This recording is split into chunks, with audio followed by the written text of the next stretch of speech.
Hello வணக்கம் மக்களே. நம்ம இப்போ மதுரை பெரியார் பஸ் ஸ்டாண்டில் இருக்கோம்.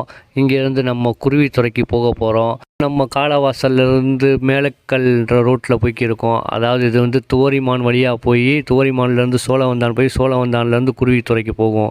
குருவித்துறைக்கு வந்து 2 வழியில் போகலாம். இன்னொன்று வந்து காலவாசல் பைபாஸ் பிடிச்சி தேனூர்லேருந்து போய் அப்படியும் போகலாம். குருவித்துறைக்கு போனீங்கன்னா இந்த பக்கம் சூஸ் பண்ணி போங்க 2 வீலரில். ஏன்னா 2 பக்கம் மரம் இருக்கும். வெயில் உழுகிறதே உங்களுக்கு தெரியாது. ரொம்ப அட்வென்ச்சராக இருக்கும் இந்த ஏரியாவே. குருவித்துறை போகிற வழியில் இயற்கையான ஒரு மலை குன்றுகள், அதுக்கு அப்படியே கட் பண்ணோம்னா கூழுக்கடை.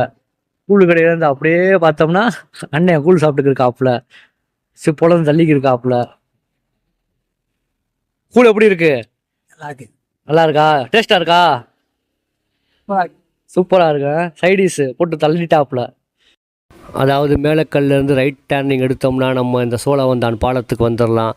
இப்போ நம்ம போய்க்கிருக்கிறது வந்து சோழவந்தான் அவுட்டரு. இங்கேருந்து சோழவந்தான் வந்து 3 கிலோமீட்டர். இங்கேருந்து திண்டுக்கலுக்கு போகலாம். திண்டுக்கல் வந்து 50 கிலோமீட்டர் போட்டிருக்காங்க பாருங்கள். பெரியார் நிலையத்திலேருந்து குருவித்துறைக்கு டைரெக்டாக பஸ் இருக்குது 68A. இந்த மாதிரியான இயற்கை எழில் சூழ்ந்த லொக்கேஷனில் நீங்கள் கவர்மெண்ட் பஸ்ஸில் ட்ராவல் பண்ண அனுபவம் தான் கமெண்ட் பாக்ஸில் சொல்லுங்கள். அப்படியே நம்ம சேனலை மறக்காமல் சப்ஸ்கிரைப் பண்ணிடுங்க. இந்த மாதிரியான ட்ராவலிங் வீடியோ நம்ம சேனலில் அடிக்கடி வந்துக்கிட்டே இருக்கும் நண்பர்களே.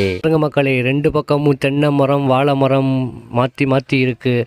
இந்த பக்கம் வந்து நெல் சாகுபடி பண்ணி நான் பார்க்கல. தென்னை மரம் வாழை மரம் தான் அதிகமாக இருக்குது. இந்த மண்ணுக்கு வந்து தென்னையும் வாழையும் அதிகமாக வரும் போல். இப்போ நம்ம போய்க்கிருக்கிறது வந்து மதியம் 12 மணி இருக்கும். இப்போ பாருங்கள், ஒரு வெயிலும் தெரியல. உச்சி வெயில் பொழக்குன்னு சொல்லுவாங்க. ஆனால் அந்த கோடை காலத்தில் வந்து வெயிலே நமக்கு தாக்கமே தெரியலை. அந்த அளவுக்கு இயற்கை சூழ்ந்த பகுதியாக இருக்குது. 2 பக்கமும் மரம் இருக்கிறனால நம்ம தப்பிச்சு போய்க்கிருக்கோம். இப்போ நம்ம சோழவந்தான் ஊர்லேருந்து வெளியே வந்துட்டோம். அதாவது சோழவந்தான் ஊர்லேருந்து அவுட்டருக்கு வந்துட்டோம். இப்போ நம்ம குருவித்துறை போகிற ரோட்டில் தான் போய்க்கிருக்கோம். இந்த ரோடு பாருங்கள் எவ்வளவு டேமேஜாக இருக்குது. வீடியோ ஏன் ஆடுதுன்னு கேட்காதீங்க. ரோடு அந்த மாதிரி இருக்குது நண்பர்களே, அதனால தான் வீடியோ ஆடுது. ரோடு மட்டும்தான் நண்பர்களே ரொம்ப டேமேஜாக இருக்குது. மற்றபடி செடி கொடி மரம்லாம் நல்லா பச்சை பசேன்னு தான் இருக்குது. இந்த வீடியோ பார்க்குற நீங்கள் ரீசெண்ட் டைமில் போய் குருவித்துறையில் குளிச்ச அனுபவம் இருந்தால் நீங்கள் கமெண்ட் பாக்ஸில் சொல்லுங்கள் நண்பர்களே. ஃபைனலாக நம்ம குருவித்துறை குரு பகவான் கோயிலுக்கு வந்து ரீச் ஆகிட்டோம். இப்போ நம்ம குளிக்க போகிற இடத்துக்கு போகணும்னா படித்துறைன்ற ஒரு ஏரியாவுக்கு போகணும். அந்த படித்துறை எங்கே இருக்குன்னா நம்ம கோயிலேருந்து ஒரு 2 கிலோமீட்டர், அதாவது கோயிலேருந்து ஒரு லெஃப்ட் சைடில் ஒரு ரோடு போகும்.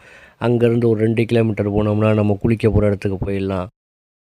நீங்கள் போகிற வழியில் இந்த மாதிரி மேற்கு தொடர்ச்சி மலையோட இயற்கையில் கொஞ்சம் அழகாக பார்க்கலாம். இந்த மலை வந்து மேற்கு தொடர்ச்சி மலையோட தொடர்ச்சிகள் தான் இந்த மலை.